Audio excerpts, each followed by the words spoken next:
You good, Jimmy? Okay, good morning, everybody. It's almost 9 o'clock. We are here on this 14th day of November, 2023 for our regularly scheduled Karnes County Commissioners Court meeting. We do have a quorum present, so let's stand for our prayer and our pledge, and we'll get started. Heavenly Father, we thank you for today and every day. We're very grateful for the gift of rain that you have given us, and we ask that you continue to bring us frequent and abundant amount of rain. We ask you to be with the Jonas family and the Kenneth Shields family today as they mourn the loss of husband, father, brother, son. And we also ask that you be with everybody here today as we go about do your business. We ask that you be with all our first responders and guide this court to do things for the best of our community. We ask this in your name. Amen. Let's leave it. Flag.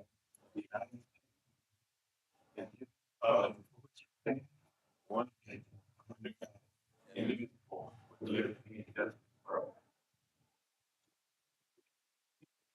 Okay, item number 5 this morning. Do we have any citizens signed up to speak, Mr.? All right, Mr. Pruski, come on up and give you your 3 minutes.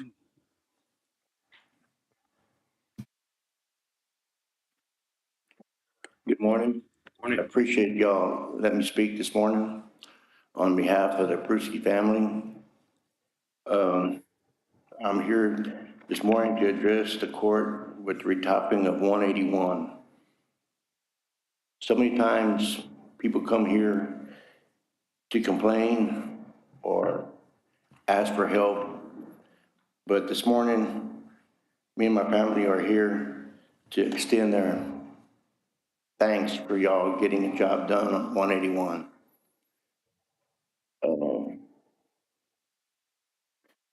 Without y'all's help and intervention, probably this project would have taken years, and y'all did it in months.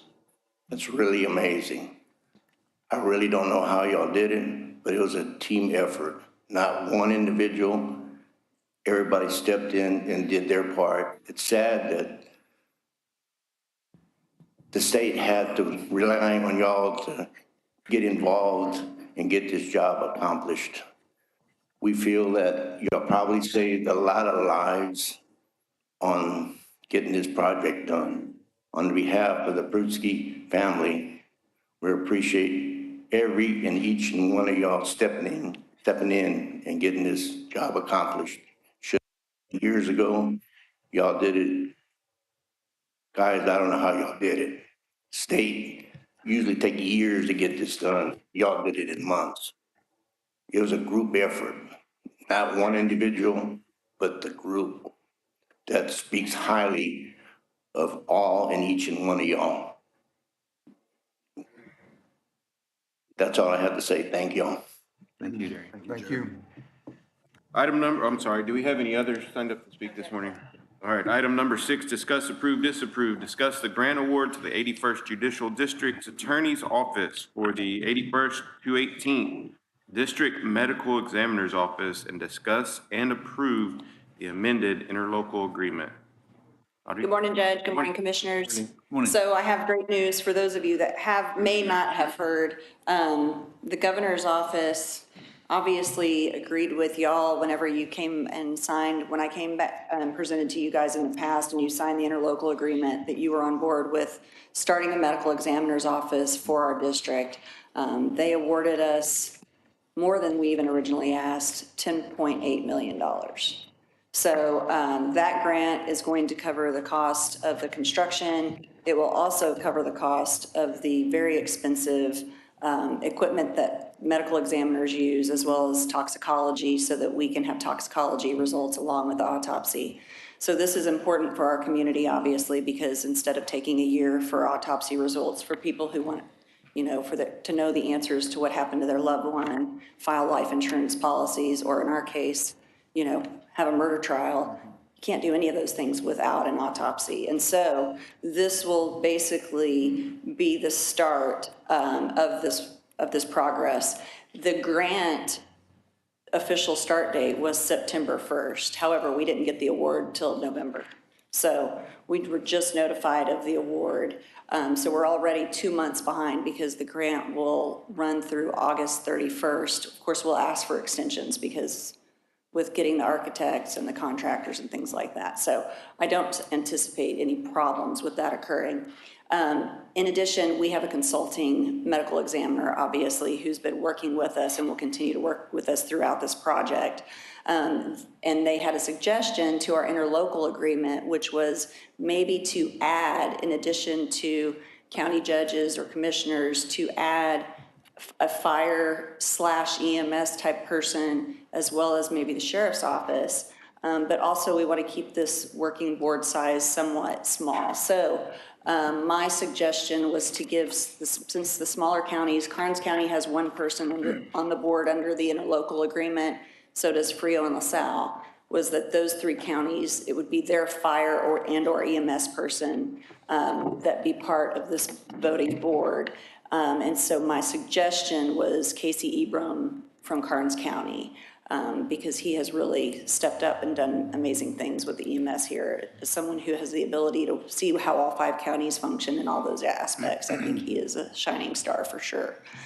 So I've done interlocal to add him and also add myself because I am the authorized agent for the grant. So the grant is under my name. And I don't know why I didn't put me in there to begin with, but I didn't. So, so I've added that. And then one of the, so Wilson and Atascosa County each have 2 representatives.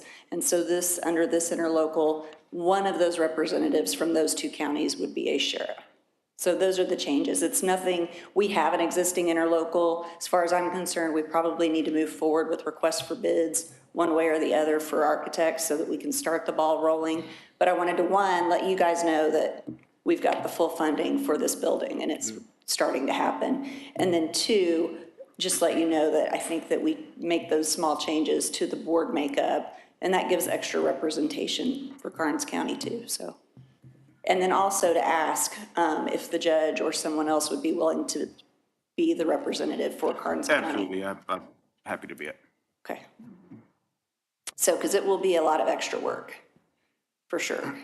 It's going to be a project. Incredible. It's really an incredible process so far, and to have the governor award us $10.8 million is, that's support right there. So They very, want it very to work. Yeah. They see the need. So, and it's only going to get worse over time. It's not going to get better. So the sooner we start the project, the better it will be for everybody. So I'm excited to get that going. And we'll start, once we have the board compiled, we'll meet with, we'll take a tour of the medical examiner's office in Bexar County to see their toxicology and their medical examiner's office so that the board's fully kind of aware of all of the different nuances involved in those type of buildings. It's not just a normal commercial build. It's got a different kind of drainage and things like that involved. So we want to make sure all those I's are dotted and T's are crossed.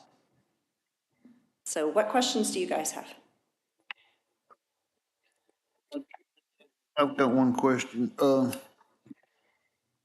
Maybe it's stupid or something to ask this question, but the name of the office will be the 81st to 18th District Medical Examiner's Office. Is that going to be a conflict for your office with that name? No, it's so the Code of Criminal Procedure is who there, it actually enumerates in there specifically that there can be a district medical examiner. And the district has to be compiled of or comprised of counties that are adjoining one another, which of course our 5 counties are. In terms of it being the same name as the DA and the judges, it does not matter. All ME's offices are county employees, so this will operate in the same exact way. I just was wondering because of the name. Sure, no, that doesn't. Thank you. You know, it's Bexar County Medical Examiner's Office, and they perform autopsies for Bexar County District Attorney's Office, like, same. Because I just didn't know. Right, sure. I've got one question. You've done a lot of work, done a good job. I think it's a really good thing. Has our county attorney had time to look at this? You've gone over it?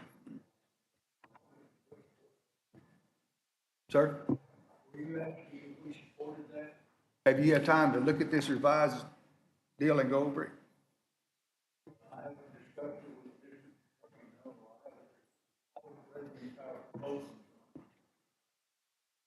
Yeah, section 6 is is the adding of the additional board members. That's the only difference. So, I think it's a good thing, wonderful thing. I would be in favor of tabling it till our county attorney could look at it and go with it, just for our sake. not- that is no problem. We will move forward, so we can do whatever, we can come back as many times as y'all need if you have questions. So, but we've got an existing board in place to move forward with. I think you're just asking to move around people right now, right? It's Right, not- and truly, under the grant, I can go out and request bids on my own. Right. This board is for operational purposes. However, I don't want to do this alone, and I do think that counties have a buy-in. And so I think it's important for the counties to be included and to be part of the process. It's not necessary the way it's written, unfortunately, but I think it's important to be part of it. And I think that adding EMS, which is a crucial part, and they understand the need of the ME's office I think it's just extra benefit for the county. And Andrea, excuse me, one more question. On Exhibit A, the Atascosa and the Frio, Carnival South and Wilson, these percents will stay in place? Those are going to stay. Now, I will tell you this, I have met with Medina County to discuss adding them to our regional ME's office in attempt to really kind of deflect some of the costs for the 5 counties. So they may at some point be added on. I will be meeting with their commissioners and presenting the same way that I've discussed it with you guys, where we went over the operational budget and things like that, to see if they're willing to come in and pay pro rata. And obviously, if they do, that will change everybody. It will decrease everybody's pro rata. Because once this gets built, this is gonna be a self-sustained office. I mean, there's always gonna be somebody coming in there, and there's always gonna be several types of different reasons for them coming in, things that have to be done. So it's gonna be I hate to say it like this, but a moneymaker. I mean, for the office. A moneymaker, is that what you said? Yeah. Okay, I wouldn't call it a moneymaker. So our goal is we will provide services beyond our 5 counties, right? Okay. Because between here and Corpus, there is no other ME's office. And so everyone's using private Lockhart, and so we will be available in other counties that are not part of the regional district attorney, regional medical examiner's office will be able to pay fee-for-service for their autopsy the same way that we do now. I mean, we pay $3,000, whatever it is, per autopsy. Other counties will be able to pay in for that, but I can't imagine that it will ever be a for-profit. I mean, No. No, this is. I didn't really mean it for profit. It will help offset. It will offset. That's the proper word. Yes, sir, for Thank you, sure. Judge. Yes, Commissioner. There will be some offsets to that. So, our original operating budget will be offset by whatever we bring in for assisting other counties. But I do think that, if we have Medina County, that obviously would deflect everybody's operating costs. I will tell you, my intention is, because the governor's office is so excited about this project, that I will go back again and ask for them to pay for the first year's operational Absolutely. budget. And I think that they will do it because they really see the promise and need of this facility. So Well, I know you I think worked- that'll happen. You worked hard for this. Well, we're just starting. So it's going to be a big project. There's not another one in the state of Texas. I don't know if there's one in the nation, but it's something that we definitely need, and we'll mirror it off of some ME's offices that we know are doing stellar work, and try to have the best one in the state of Texas is my goal. So, Judge, I would like to make a motion, but I don't know if Commissioner Benny, his was a motion or not when he said entertain. I think he said he wanted to table it. I trust our district attorney. She's an accomplished attorney. I don't have any problem moving forward with this. I don't either, that's why I wanted to make a motion, but I wasn't sure if that was a motion. Well, I don't see any problem with putting it off till the next meeting, till our county attorney can look at it. I mean, I applaud you, you've done a wonderful job. I think it's good. I just think it'd be beneficial to everybody. It's not hurting anything, is it? Well, just delays. Well, So, and we're already 2 months behind, unfortunately. So it doesn't matter. I will move forward. We'll start the project. And so we can bring it back on whatever Commissioners Court if you want more time to review who we're adding to the board. It's that one paragraph of adding, basically Casey Ebram in for Karnes County would be the relevant here. So, I'd like to make a However- motion to table it till next week.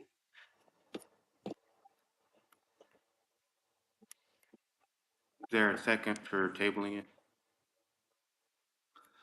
I think I'll second that. I mean, I don't see anything wrong with that. I just, for me, I would just feel better if we had the seal of approval from our county attorney. I think this is a great thing, honestly. I actually think it's a great thing to adding in those members. I think it's gonna be phenomenal, and I really, really appreciate all the work you've done. I mean, really do.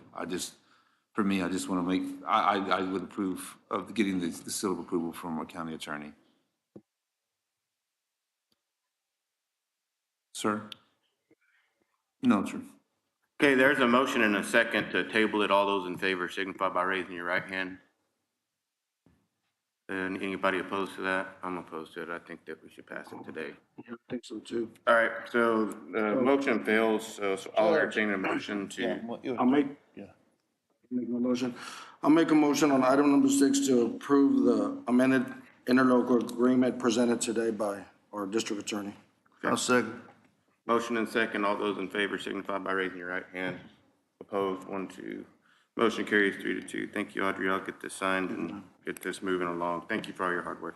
Yes, and I've got an original for you, Judge. Okay, item number 7 is a acknowledgement that the action of Karnes County Commissioners Court action dated May 23rd, 2008, that designated the roadway alignment from the western terminus of West Riddleville Street in Karnes City for a distance of approximately 964 feet to the entrance of the Karnes City Cemetery as a Karnes County road. Commissioner Rosales and Mr. Clerk. This section of Riddleville Road is Orange City Street heading to the cemetery. But there's a section out there of 964 feet. It hits right where the curve hits, and it takes a right-hand turn, then it takes another right-hand turn, and goes into the cemetery. Back in before 2007, 2008, before we looked at all the county roads again and got them all voted on unanimously, the county always took care of that section. In 2007, 2008, it was sent out with all the ad valorem tax statements and all to, if you had a problem with these roads being a road, or if you thought there was another county road that had to be in the system, you had to come back and bring it to Commissioners Court within a period of time. That period of time came and went. It came to us and we voted on it. During that time, I did go to, because I was at that time here too, and I did go to the city of Karnes City, and I proposed the city of Karnes City, since it was an extension basically of their city street, Riddleville Road, if they wanted it. And of course, no entity wants a road that they have to work on and waste money on.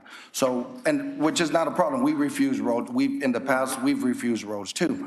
So we went ahead and we kept that road. Nobody interjected to that road not being a county road, and we kept that road with us. So since then, immediately after that, we went ahead and we put some seal coats on there, fixed it up, but it's in much needed of repair. So this is an acknowledgement. And I know a few years back, I believe that were like stating that it wasn't a county road anymore, but we have all the evidence here that it is a county road of 964 feet. So I just want to acknowledge to the court that we will be in the process of working on that piece of road right there, in case somebody questions it or something. Where exactly at the cemetery? I know you said it's down Riddleville, so whenever you get by On that curve. Right when you get. whenever it curves. Yes. And it goes back into like Brew Baker. It goes past there, Judge. Right. Riddleville is all owned by Yeah, Karnes City, yeah, right when you get to the curve, yes, sir. Okay. Yeah. And I did go to the city back in 2007 and tried to give it to them, but we ended up keeping the road. But I did do my due diligence then. And frankly, I was the one that was opposing it the last time we talked Yeah, about this. yeah. And the reason is because I didn't have these documents, and I was, as part of the move, we located these documents. And, in fact, this Commissioner Dudnick has asked me to go ahead and compare this to the roads we're maintaining now, and I'll be bringing back another one that says, here's what we've been maintaining, here's this list that Commissioner Rosales talked about, and I'll ask the court to ratify the whole list, and that way we can have an updated list from, this list hadn't been updated since 2008. So We're gonna have another update here in a minute for it as well, so. sure, absolutely. Okay, thank you, James, for all that work. Okay. Item number, Thank you, Judge. yeah, it's just acknowledgement. So item number 8 is going to be to discuss, approve, disapprove to designate Suite 152 of the offices on the Square Annex Building as storage space for the district clerk's office, give the district clerk access to the office, receive/check out an office key from the sheriff, and have the office desk dismantled and removed. Denise, sorry, we have to keep talking about this, but we need to get. Good morning, Judge. Good morning, Commissioners. I was very specific there, wasn't I? Thank you. For transparency, I'd like to give you a bit of history to everyone on this matter. In 2018, the late County Judge Walter Long Jr. in Commissioners Court approved a 5-year preservation digital archive project for the district court civil case files that amounted to approximately 700 pages that consisted of cause number 194 filed in the year 1858 in the county seat of Helena through cause number 7,351 filed in year 1985 to the company CoFile Technologies out of Dallas, Texas. The physical project is complete and CoFile has housed these civil cases in one of their warehouses since then. In early October, I received a call from my CoFile representative informing me that CoFile would no longer offer storage without a charge to their county clients and expressed to deliver the case files back before the year is out. And so this project consists of 156 boxes returning. They looked like this when they went out. They're coming back in. Do you have,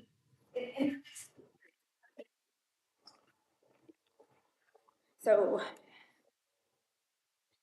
and it's just pictures of the boxes. And so again, it consists of 156 boxes returning 2 boxes. 2 of those boxes equal 1 letter box. So you're looking at like 78 boxes returning. I do not have room, you know that. And so I would ask if you could please designate Suite 152 to meet. Which one is Suite 152? It used to be Judge Saxon's office. Oh, okay, yeah, okay. Yes, in the multipurpose room in Suite 150. office in that courtroom? Yeah, it was a visiting. I said it last time, I don't have a problem if I'm having court over there to come back to my chambers here.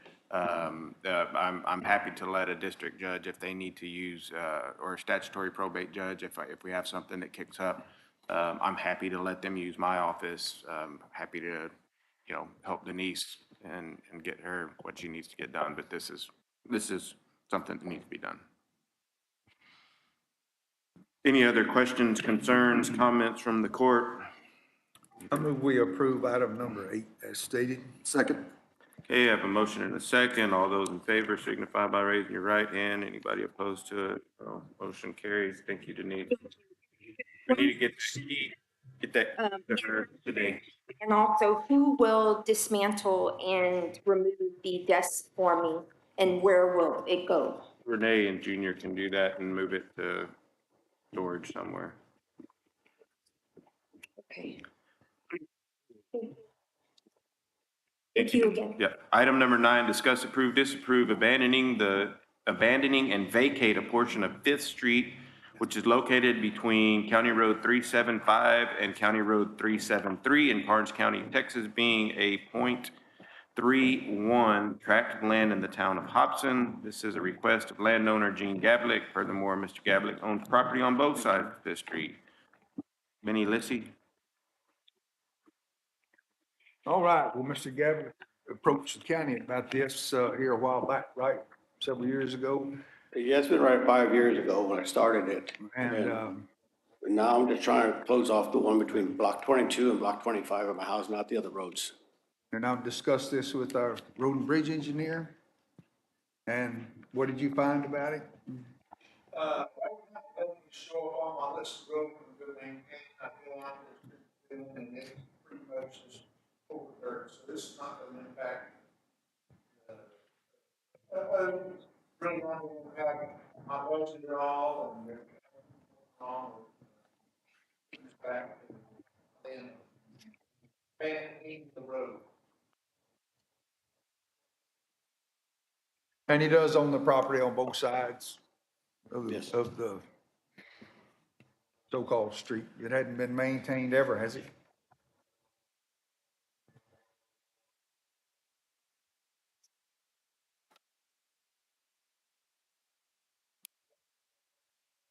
Commissioners and Judge, just a little information on our side.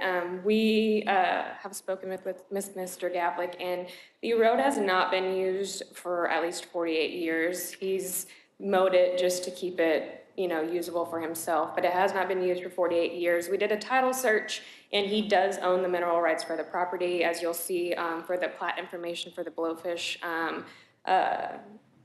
unit under tab 5, so we just wanted to confirm that, that he does own the mineral rights. It has not been used for 48 years.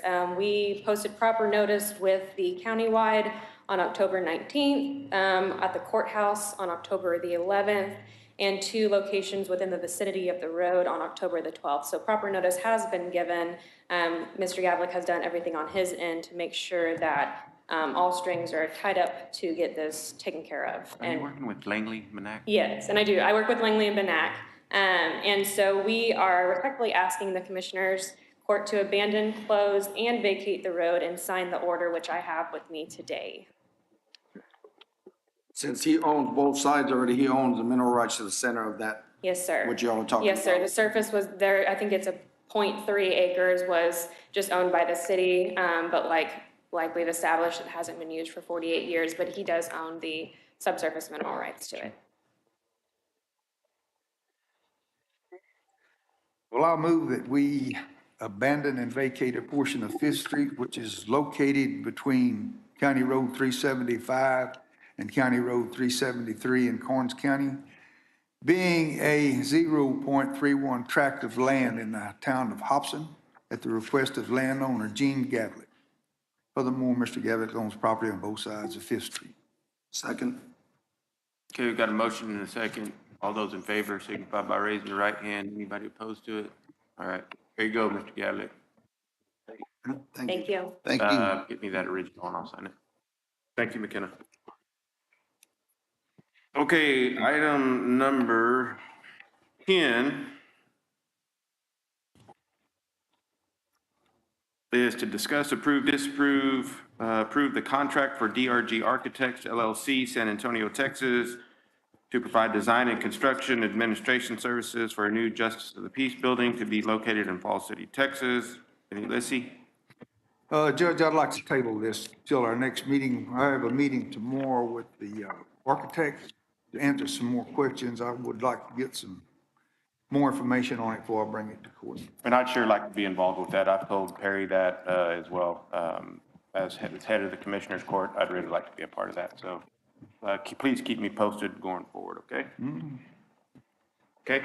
Yeah.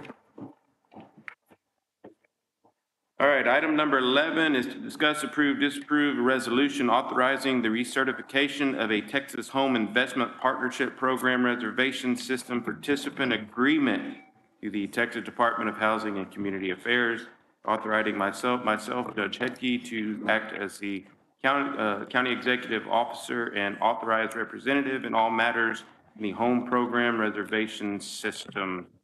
That is in front of you. This is just recertifying the resolution, so we can keep building these homes for the needy Karnes County folks. We built 4 last year. How many applications do we have already this year? 5, 6, 9 applications. Yeah, so, Judge, yes, sir. I understand this, and I'm all happy about we're doing this, but if you looked at the rest of the document, all the attachments that we had, do we have a committee for all this stuff? Have we adopted any policies? Have we written those policies as stated in that document? Because I can't remember if we did, Judge. I mean, and I thought I had my copy here, but I left it at the office. I had highlighted a bunch of stuff in there. Well, it's all outlined by the Texas Department of Housing and Community Affairs. I know, And but- Langford is, I think Judy Langford. Langford is the grant administrator that handles all of that. So Lacey Koska has been the one from Langford that does, now Michelle does all the gathering. I mean, I have folks that come into our office, especially whenever it's first announced. I mean, it's back to back, back to back to back. We have folks coming in, because there's a need for it. And they have to qualify. They've got to qualify, they've got to have their taxes paid, that they have to have the deed to the house, it's got to be in their name. There's all these things that they've got to qualify for. I guess I don't understand what your question is. Judge, there was an attachment from at the, rest of the, if you looked at printing the whole thing out, this says that the county shall have a policy for the waiting list. The county shall have a policy for this. Or a board, is Langford gonna do all that then? Well, we can, if you want me to, after the meeting, we'll get together, or if it's okay with you. Yeah, I mean, if you. Don't get me wrong, I'm all for this. I just want to make sure that we do everything we need to do so we don't lose it. Yeah. It says the Fair Housing Marketing Plan. This one right here? Yeah. It says the county and its representatives shall provide staff. Our staff's going to be, and with all relevant regulations, and you come further down, we have, what was it? No, the last page, the county will adopt a wait list home program applications that to comply with the home program rules. I mean, I know we have a wait list, but I don't know if we ever adopted it. And then we shall establish and maintain an affirmative marketing file. That's on record keeping. And the county will review affirmative marketing plan every 3 years, which that's never here nor there. But I just want to make sure that we're doing what we're supposed to do so we don't lose the grant. We're doing everything we're supposed to do.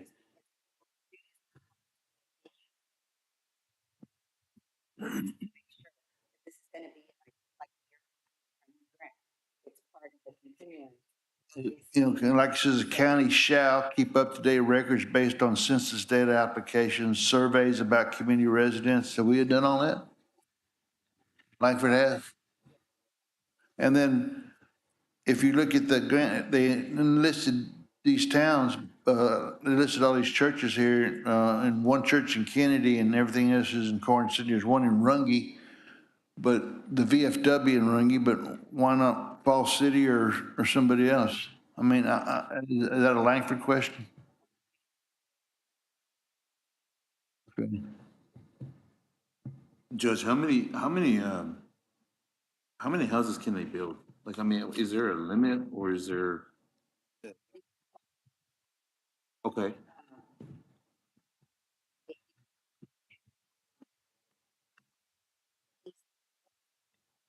okay. Right.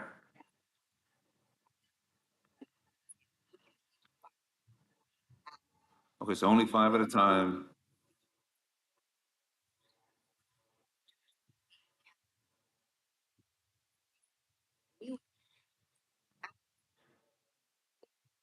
And only five will qualify for that. We'll get to be chosen. We don't choose that. The state chooses that. And so is it kind of safe to say that if you get the 5, then you're pretty much just doing 5 that year? I mean, that's, but I mean, Per grant per period. grant period, I guess, okay.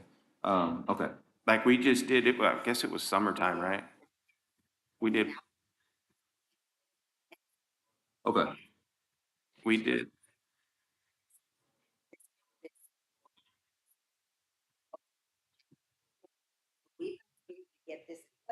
Yes. Gotcha. Which I think is what Commissioner Dupnick is asking. And also, like, who's the appropriate staff? Is it the, My office, myself and Michelle, 99% of it is Michelle. okay. The 1% is whenever Michelle's not in the office and I happen to pick up the phone and somebody's asking, where? Well, There you go. I'm just asking because I would like to know, because, you know, it's like you staffs to take webinars. I just want to make sure that we're doing it right. Thank you, Judge. I'll make the motion to approve item number 11 as presented. I second that. Okay, we've got a motion and a second. All those in favor signify by raising your right hand. Anybody opposed? Motion carries. Passed. Zero. Item number 12, discuss, approve, disapprove, lifting the burn ban. Who's in favor of lifting the burn I ban? move that we approve lifting the burn ban. Second. Okay, I have a motion and a second. All those in favor signify by raising your right hand and get your oxygen mask on today. Because folks, if you burn, you're gonna be seeing that black smoke.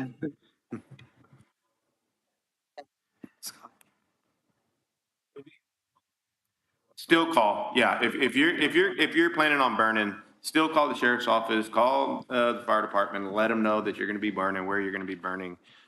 This next item, I think it is next, yes, we'll talk about that. So item number 12 is approved, so item number 13, discuss, approve, disapprove adopting exception form for county burn ban. Commissioner Dupnick put this together. Last month, I went over it, and there's a couple of just little clerical errors, not errors, but adjustments that I made to it.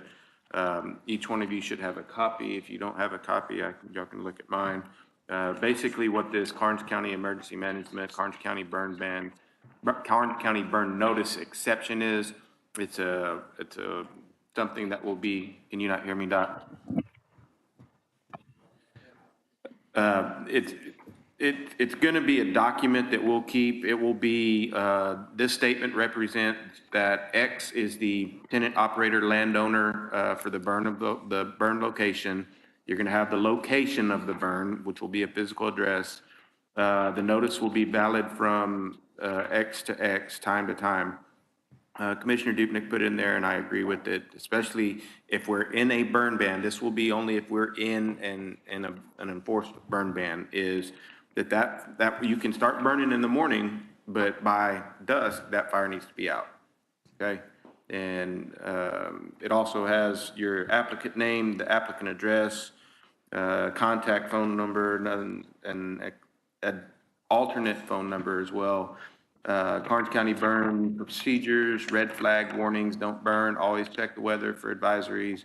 Do not burn if winds are more than 10 miles an hour. You're going to contact the sheriff's office when you start, when you finish. Burn can't be left unattended at any time. You need to have a water source available, have a source of communication in case of emergency. All burn piles must be kept a reasonable size so they can be extinguished quickly. No burning after dark, and all fires must be extinguished by nightfall. And then you're gonna sign it, and we'll have a witness, and we'll file it with emergency management, and sheriff's office will have that. Also like Just- this, Huh? also like this, Yes, it does say if it's in there, if your burn gets out of control, then you're gonna be liable for paying costs to damage buildings, livestock, things like that. So, I make a motion to approve adopting exception from the county burn ban, as presented in item 13. I'll second it. okay, we have a motion and a second to adopt the exception form for county burn ban. All those in favor signify by raising your right hand. Anybody opposed? Motion carries. Item number 14, discuss, approve, disapprove, Karnes County Veterans Officer Karnes County Veterans Officer salary of $48,000 was approved for the budget year 2023-2024 by Karnes County Commissioners Court. Karnes County adopted the 2023-2024 vote by a vote of 4-3 against 2. The veterans officer current salary is $41,200 and not $48,000 as approved. Commissioner Dupnick. Judge Court, brought to my attention that the budget had $48,000 that was adopted for that position. I've heard several different stories, what they think it should be or whatever. I've checked around with other counties, one's at 52, one's at 55. Our neighboring county of B, I believe they have a part-time, veterans officer. He was paying 24 something. And then they made him full-time, so he's at little above, well, he's still part-time, but if you added a full-time, his salary at B County, it'd be 48. The veteran officer currently is getting a 41.2, I believe, 41,200 a year. And again, the budget shows 48. I don't know how we changed it or who changed it or why we changed it. But I called TAC, and TAC said that we could not change it unless the court voted to change it. Because we had stated what was in the budget was approved or adopted. I know that the veteran officer brings approximately with two services to Karnes County around $20-something million a year. Wonderful asset to the county. When the salary committee met and established these tiers, that when we did the whole salary amendments that we did year before last, that position is a one-man office. They don't have staff. They don't handle money. They don't have somebody that can sign for them. If you adjust this one, you're going to have to adjust all the other ones that are, then you're going to have folks that are going to be the tier 1, okay, that are going to be making more than the tier 2. So now how are you going to go and adjust all the tier? You're going to have to go and make a huge salary adjustment all the way across, because it's not fair to the tier 2 folks now.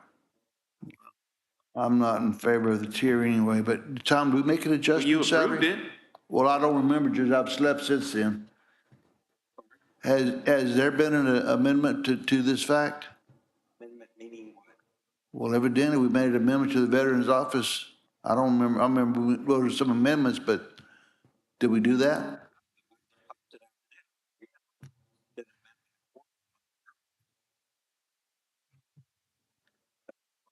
We voted on this last month. It was brought, Commissioner Lissy, I believe Commissioner Lissy made the motion. I don't remember who made the second to make, because it was the DPS office and the Veterans Office. Both of those are the same. That's across the board. That's what that tier 1 falls under. Tier 2, you have employees that work under you. Tier 3, you have multiple employees that work under you, and you have somebody that can sign for you. So the applicant is trying to happen. Yes, because I guess I just forgot that we had done that, so that's okay. We did that.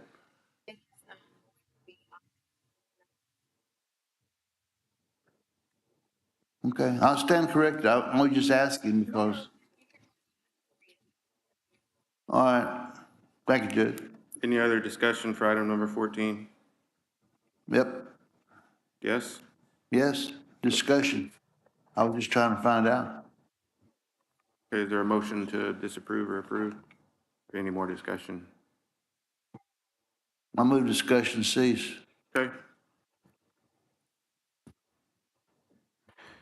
Okay, item number 15 is discuss, approve, disapprove line item transfer of $3,725 from GL 100-409-4997 contingency to GL 100-540-3910 medical supplies to reimburse expenses for the purchase of replacement defibrillator pads, and AED batteries for all countywide AEDs located in county buildings.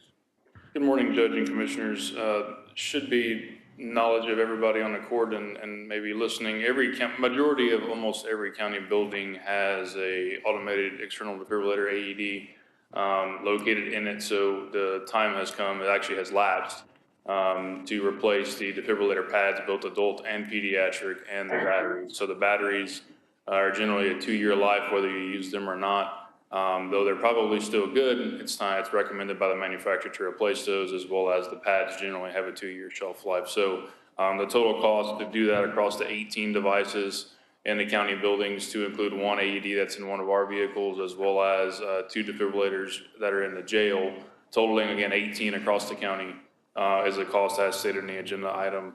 Talking with the county auditor, it was recommended that the expenditure come out of our department budget and then be reimbursed with a line item transfer as proposed to you in the amount stated $3,725. And parts already been ordered and on the way. We'll be going across the county to all the different departments that have an AED to get those replaced and inspected as well. Those are the little batteries? Correct, they're Liberty CR 3022 batteries, I think, and those of y'all that have been on the court for some time, 2 years ago, y'all approved a tester that we house within our department, so we don't have to outsource that to a third-party company. We have the device in-house, we plug into the AED, goes through the analyze mode, produces a audible tone that says, hey, it's working, and then we're good to go. And then we weren't recertifying them, we're just simply approving that they're working as advertised.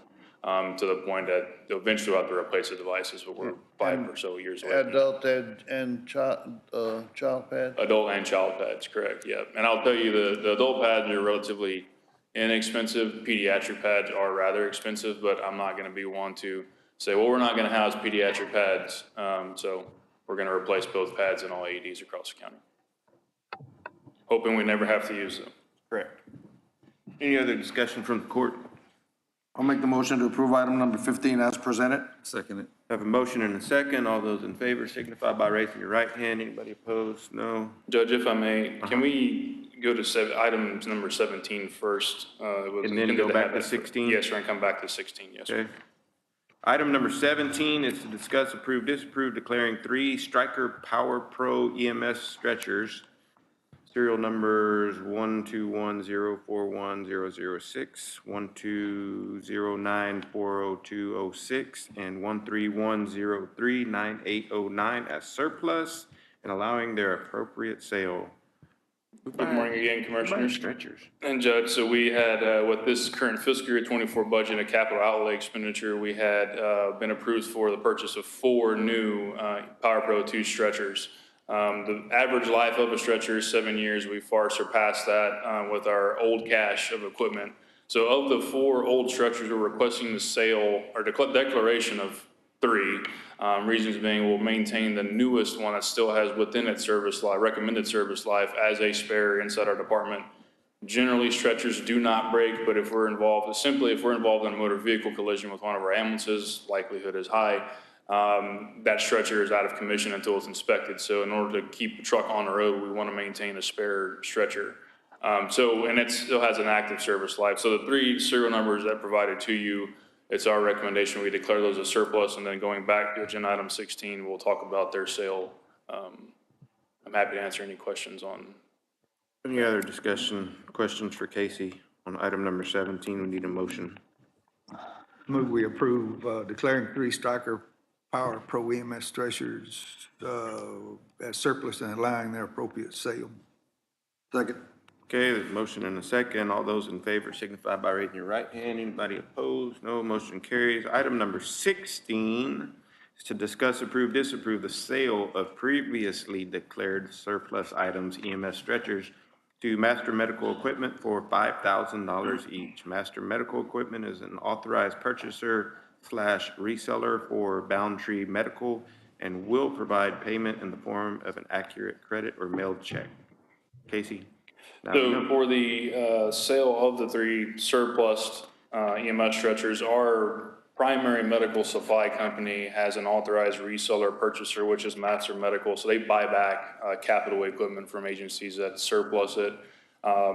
They have offered us $5,000 apiece, which I think is, it was shocking to me, a pretty good price. Granted, a new stretcher is going to cost you about $35,000, but I was expecting less than $2,000 each, honestly, for the stretchers. So we're looking at a $15,000 sale on those 3 devices. Talking with the county auditor too on this, he prefers a check to be cut if approved, and then deposited to show that as revenue on the account. I will bring it back to the court at a later date.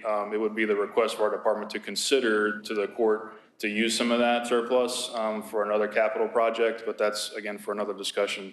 But I'm happy to answer any questions for the sale of those 3 stretchers for totaling $15,000. Will that go back into the general fund? The reason I wanted you to check, we got transparency instead of them giving us some credit on our account. For sure.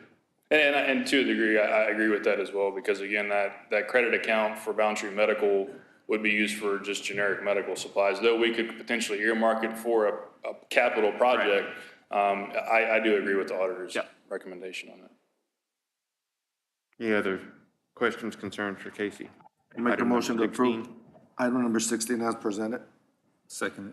Have a motion and a second. All those in favor signify by raising your right hand. Anybody opposed? Motion carried. Thank you, Casey. Thank you, Court. Item number 18, discuss, approve, disapprove the approval of an interlocal agreement between the city of Runge and Karnes County to enter into an agreement to modify and provide ongoing maintenance of West Houston Street in Runge, Texas, pursuant to Chapter 791 Texas Government Code and Chapters 251 and 253 of the Texas Transportation Code. Commissioner Giesler. Yes, so this section of road is at the edge of town. When I first took office, I had a constituent come to me and that lives across the street from the Road and Bridges yard that's there, and the road is in between that. And it's highly traveled by Oldfield and it's Scalici, and she was elderly and requested that the dust was just making it murder. So I kicked that around, talked to the Road and Bridge engineer and to the guys there on the yard, and they were all in favor for their benefit as well as paving that road. I went to the city, discussed with them. They were supportive behind that. City councilmen, Plata and Mayor Malott were all supportive in that. So I think it's something that's really going to be a benefit to the county, also to the citizens of Runge there too. I think it's something that, from what the Road and Bridges engineer tells me, it's something that we can tackle really quick. Have you presented to the Runge City Council yet? Yes, I have. And They have approved it. I've also ran it across the county attorney here. She has approved it back and forth a couple of times, so that all the Ts are crossed and Is dotted, they feel, so that should all be squared away. Great. Other discussion? Motion to move on this. Move that we recommend by Casey, or, no, that's the wrong one. Discuss and approve, move we approve of the approval of interlocal agreement between the city of Runge and Karnes County to enter in an agreement to modify and provide ongoing maintenance of West Houston Street in Runge, Texas, pursuant to Chapter 791, Texas Government Code, and Chapters 251, 253 of the Texas Transportation Code. Second. Okay, we've got a motion and a second. All those in favor signify by raising your right hand. Anybody opposed? Motion carries. Item number 19, discuss, approve, disapprove the recommendation by KCRB Road Engineer to complete a budget amendment to transfer $1,604,456.87 from GL number 200-680-4380 local capital projects to GL 200-680-5726 CTIF Grant 02-0129, Wayne Giesler. Morning, Court. All right, so this is the budget amendment we talked about during the budget. Currently got $100,000, and that's by design, just to make sure we had something in the the GL code 200-680-5725, which is our CTIF fund. And so it's got $100,000. We knew we would have some money left over from last year's budget but we didn't know exactly what we would need to put in there at budget time. So that's what this amendment's for, is to take funds that were reserved in our capital budget and put them into the CTIF so we could finish out the grant. Roughly what's left, as of September 30th, 2023, we've invoiced to TxDOT. We completed invoicing and TxDOT expenditures of about around $412,184.88. So that leaves a total of 1.7 and change in our CTIF grant. So about 800,000 plus or minus is going to be going to an existing project, County Road 125, that the work's been completed on. And after that, we'll basically use the rest of it on the West Houston Street project, and more than likely, the way it's been submitted and approved by you guys to TxDOT, it's going to go, the remainder of that's going to go to County Road 290, Commissioner Rosales. So that's how we'll do it, and we'll be finishing out the grant at that point, probably sometime before the middle of next year.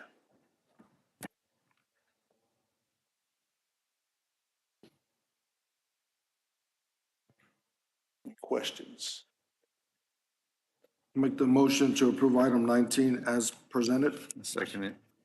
Okay, there's a motion and a second. All those in favor signify by raising your right hand. Anybody opposed? I'm opposed to that. Harold, make sure that's in the minutes. Motion carries 4-1. Item number 20, discuss, approve, disapprove canvass of the November 7th, 2023 constitutional amendment election and authorize for signature by the presiding officer of the canvassing authority, i.e. Commissioners Court. Beth?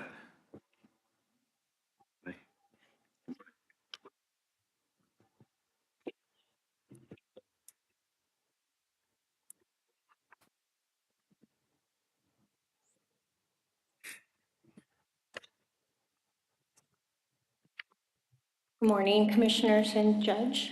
I apologize for not having this to you sooner, but our ballot board met last night after the cure period ended yesterday for the election at 5 p.m. So they met at 5 and we convened at 6:30 last night. And so this is your printout of the election for the constitutional amendment. We will be canvassing for the constitutional amendment. I have sent over Karnes City School for their bond election. They will be canvassing later this week on theirs separately. So for the election, just to give you a brief turnout and informational on how it went, we did have 1,336 voters show up. For early voting, we had 429. Election day was 855, and for the absentee mail ballots were 52. By location, because this is our first time that we did do the county-wide polling locations, and we had the top location was St. Cornelius at 196 voters on election day, Kennedy City Hall 173, Holy Trinity in Falls City 151, Runge Library, I was really impressed with this one, 77. Sestahova, 71. Good Shepherd Lutheran, 70. Karnes City Hall, 51. Our Lady Queen of Peace Catholic Church in Kennedy, 43. And our newest location, that this was the first time that we've ever used this facility, was at the Otto Kaiser Bonstetter building, was 23. As far as how the new equipment's going and voter feedback, overall, I think I would say 99% of the voters like the new system. We have heard a few that have said that they still feel there's still some electronic that involved with it, and they don't like that it scanned it and then we have it on the B drive. They want total hand counting of the ballots. But the rest of the voters have no issues with the ballot marking device or getting a printed ballot, and they hand mark it themselves. On election day, we did have several instances where first thing in the morning, it was really humid that morning, and some of the ballot paper was getting stuck, and then they would just have to open it and pull it out and then send it back in. We did have one case where one voter at Kennedy City Hall, it got jammed and the corner of the paper did get torn. So they were gonna have to redo their whole ballot. And the voter said, I didn't even want to really vote on this. I'm gonna go ahead and just not vote and not vote my ballot. So we canceled that ballot and canceled her check-in. But other than that, everything else seemed to go fairly smoothly. For a lot of our judges and our workers, it was their first time using the equipment because they did not do the May election. So, but overall, I think we had a good turnout for this type of election. We did surpass our 2019, and 2017 constitutional amendment elections as well. So, any questions on the numbers and figures there on the canvas?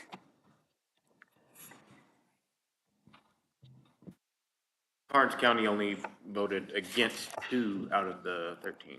There were a couple that they voted against, yes. And there were the total of the 14 statewide propositions. And I did get a voter question yesterday. They called and asked if they felt that Proposition 4 would be overturned by what's going on right now in the state legislature, and I referred them to the state representative. But other than that, I haven't heard any other questions on feedback on this, the results.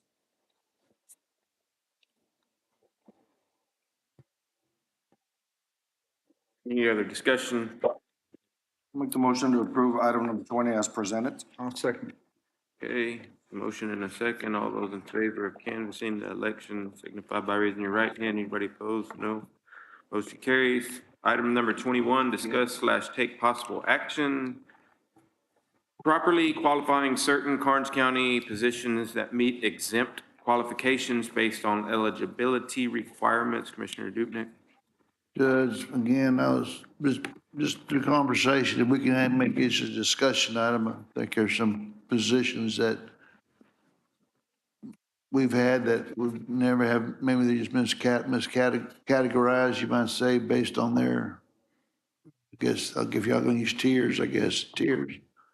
But some positions that are non-exempt should be moved to exempt and based on their, what their job and their duties call for. HR, do you want anything to chime in on this about, or what do you feel, or, I mean, I'm just trying to get things back straight. Good morning, Judge and Court. Well, I'll echo Commissioner Dupnick's. I think it's a good conversation starter for the court to for sure have. There have been some things that have, been brought to the auditor's attention and HR's attention, and obviously you guys. So I think it's good discussion to be had, so that way Karnes County can get employees that are, and if when I guess Commissioner Dupnick is saying properly classified, there's exempt, there's non-exempt, but it's not just like we wave a magic wand and say, you're exempt, you're not exempt. There's actually testers.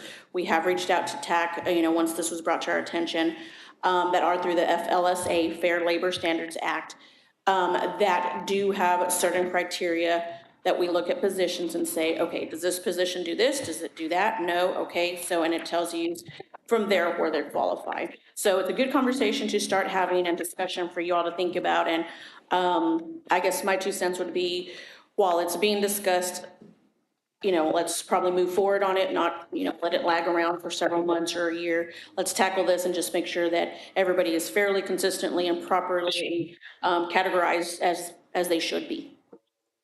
That's all it is, Judge, is that, and there's some people probably that are, I think we need to check all the employees, their rates and do a complete audit of all the employees' pay records or whatever they're categorized, make sure they're correct. And and we're not wrongfully doing something to somebody we shouldn't be doing. Because some of them are making outstanding amount of comp times, and we need to manage that somehow. I agree. It's a discussion that we need to have. It has been a discussion that we have had in the salary committee meeting. And it is something that we're looking at, and I'm happy to sit down with you. I know Commissioner Geisler and myself are both on that salary committee, along with Vi and Wayne's on there, Tom, Carol, Chief's on there, Bonnie's on there. So I'm happy to sit down with you and present what you would like to see to the salary committee, to then present to the court for a vote. But yes, there are some problems. You're gonna have problems either way you go. You know, you make somebody exempt, how do you hold them accountable? You know, you've got lots of comp time built up in some spots that you have to pay. It's a pretty good lick. I mean, I just try to make it right, Judge. I agree. It's a discussion that needs to be had sooner than later, so I'm happy to sit down with you whenever you're ready. Thank you. Any other discussion on item number 21? Not, moving to item number 22, consent agenda. We have reports from our county clerk, our EMS, our constable precinct 3, our IT department, JP2, JP4, our district clerk, constable precinct 1 and 4, JP1 and JP3, and our sheriff's office. There is also a budget amendment, which is BA 2024-03 in the amount of $2,610, Fund 100, District Clerk.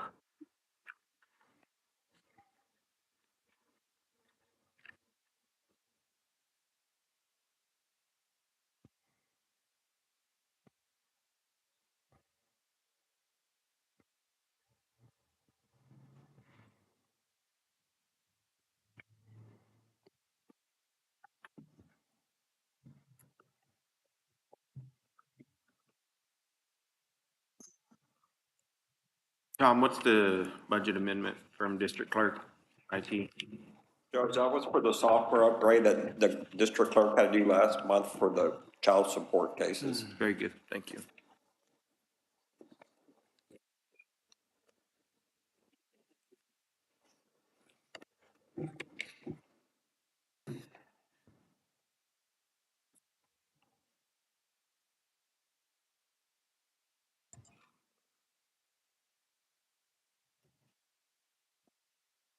I just want to commend Constable 3, is it 4, that made already a detailed report.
Well, I guess I'll do it. I'll move that we approve the consent agenda as presented. I'll second.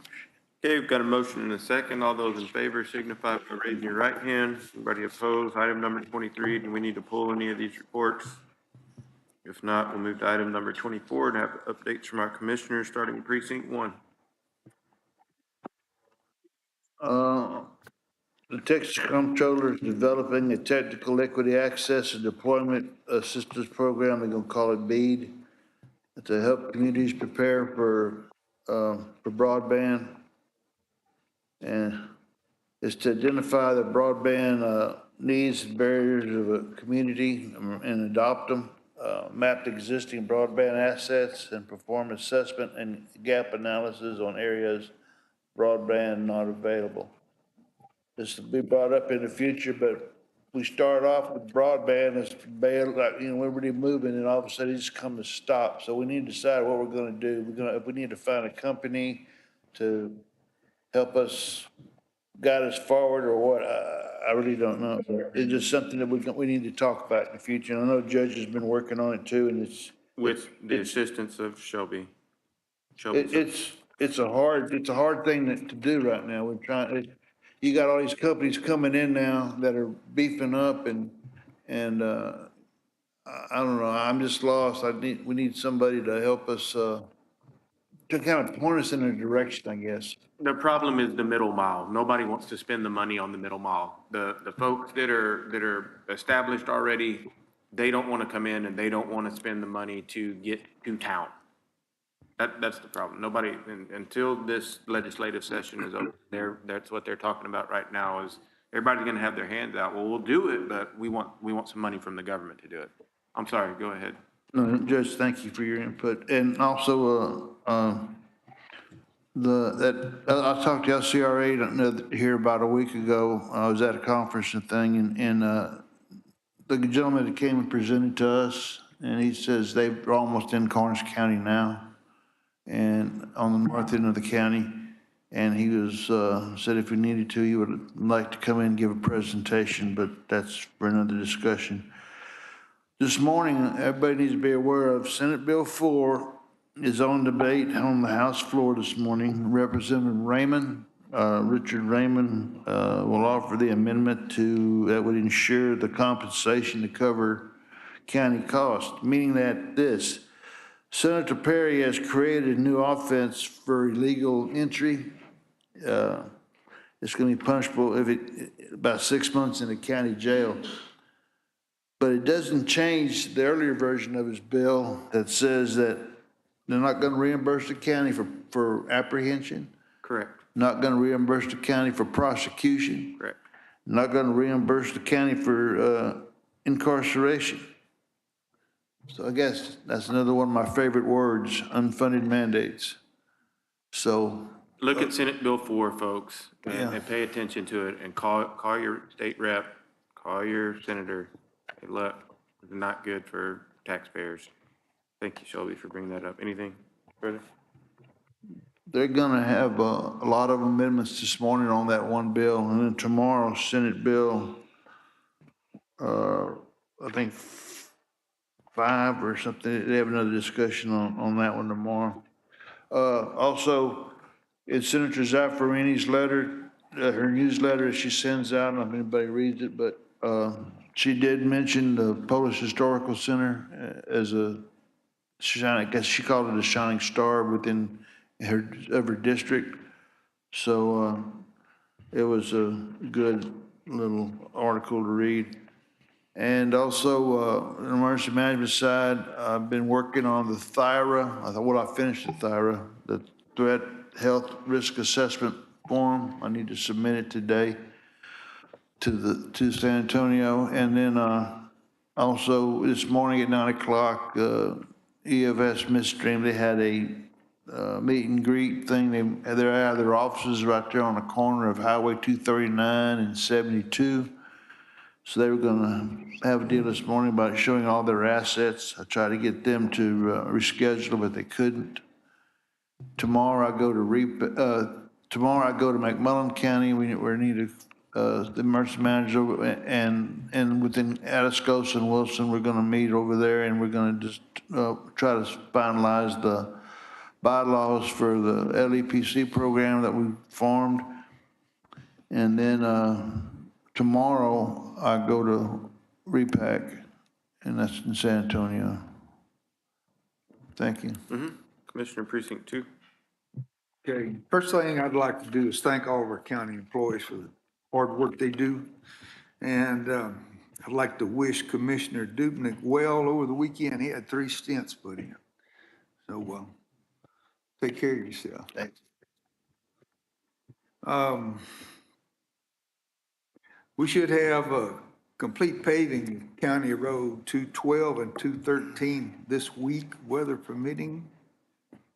We have begun reconstruction on County Road 229. We hope to get it paved before Thanksgiving, depending on the weather, but may be delayed until spring, depending on the weather. County Road 194 design should be completed by the end of the week. And our road and bridge engineer and I, we drove the streets of Hobson, took notes, in the process of designing improvement for the streets in Hobson, and hopefully in the near future, we'll get that done. And I'd like to wish the Fall City football team good luck in their area championship game in Kerrville Thursday night against Rock Springs. Go Beavers. That's it. Okay. Commissioner Precinct 3. Folks, I took any and all the calls on the county roads with the rain. Of course, every time it rains, and it rains a slow rain, the roads get really damaged, muddy. On Friday, which was the county's day off, it was brought to my attention because on social media, it was put something about County Road 304, that it was in very terrible condition, and that the county commissioner does not want to work on that road. I don't remember the exact words, but that is not true. This is social media. Please just, I know there was a lot of comments on it, but this is not true. On Friday, our day off, I immediately called our road engineer, which I hated to bother him because it was the day off, but of course he was on the roads already. And within 5 minutes, he was there to evaluate that road. This County Road 304, whenever they call us or we take a look at it, we do take care of that county road. Just wanted to let y'all know, social media is not always correct. Also, I want to extend a thank you to our road and bridge engineer for being out there on his day off when he doesn't have to. Thank you. Okay, Commissioner Precinct 4. Yeah, so I attended the Sierra Conference along with Commissioner Dubnik, and got to spend some time with some of the road and bridge employees.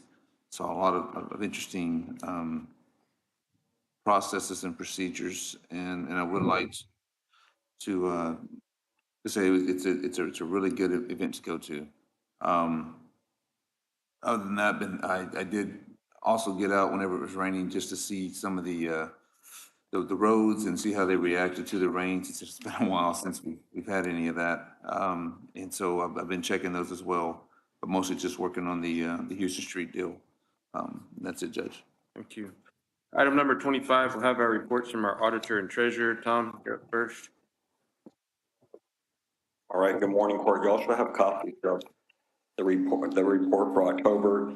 This time of the year, our revenues are slowly coming in because of taxes aren't usually paid till November, December. So expenses were in the norm for general fund and so forth for all our departments. Just a couple highlights on my report is the non-court bills. For the total amount of non-court bills, which is substantially, primarily the payroll and GO.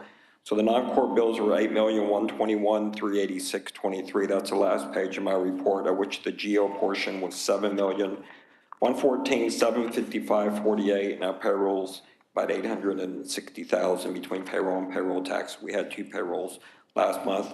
On our investments, we did happen to dip into our investments again last month, but I do have some good news after I go over it. So our total investments at the end of October were $79,035,211.96. So we actually made about 400 and interest last month. The interest portion was phenomenal, and it keeps the markets doing good for us right now. I believe it's 440,000. The good news is I was going to share, there's been 4 bills submitted to the state for our CTIP grant. They have been all approved by the state. So we will, and that was since our last court meeting. So right now, the state has in their coffer to pay us about $2,649,516. They all been approved. We're just waiting for them to disperse to us right now. So that gets all our invoices submitted to them as of August 31st. And I believe the next one for September is ready to go, if I'm not mistaken. But yeah, so we're gonna put that money right back in investments as soon as we get it. But everything, we're doing good for this time of the year.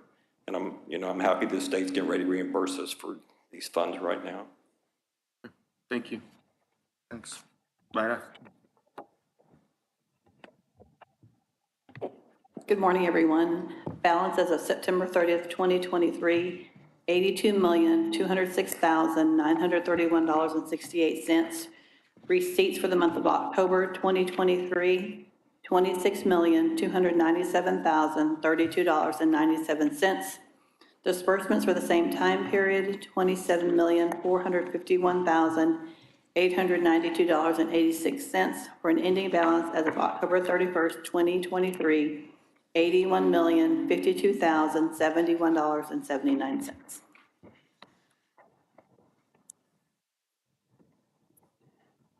Item number 26, need a motion, action on treasurer's report. I make the motion to approve the treasurer's report as presented. Okay, motion and a second. All And just those- to remind everyone, next week, again, is Thanksgiving and it's payroll week. So we will run payroll first Tuesday for payday on Wednesday. Then the following week is the long-term, the longevity pay. Tyler Technology does have a program that Denise is working on how to figure the longevity, so she's not having to do it individually. And we're working with Tom on that also where it's just like a regular payroll that we run it. Good. Thank you. Item number 27, discussion/acknowledgement of personnel changes through all departments. Our Karnes County Employment Report. We have some new hires in part-time elections clerk, got 2 of those. We do have our new IT tech, Patrick here. Patrick, thank you. Didn't know there with Jimmy. We've got a new full-time tax office deputy clerk, Dakota. He's been there, good. Dale Flores is in the sheriff's department. We did have a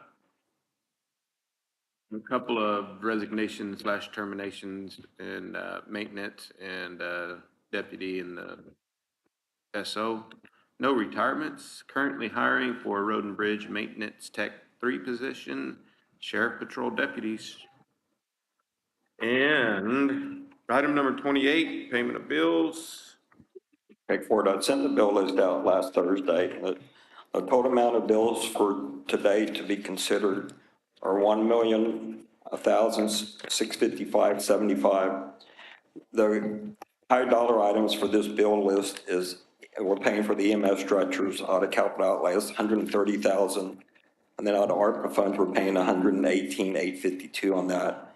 Out of the stretchers, they should all come out of ARPA, right? Yes. Yeah. Okay. And then on my office, we're doing draw number 1 for the contractor, so that's $60,300 that's being paid out. There's also one grant expense, we were talking about grants earlier, of $80,640. Our road and bridge amounts, $369,000 for regular road and bridge, between the road and bridge and special.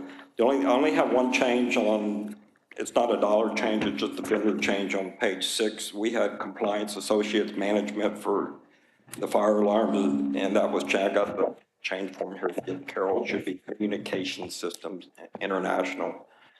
But the dollar amount stays the same, the coding stays the same, it's just the vendor changed. But I don't see anything else out of the norm, this bill list. Where we keeping that, elections trailer we paid $8,000 for? Where are you storing the election trailer?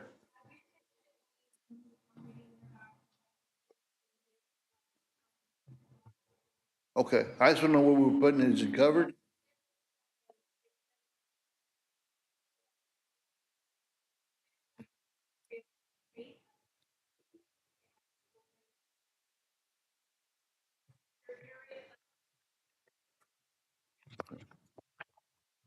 Thank you.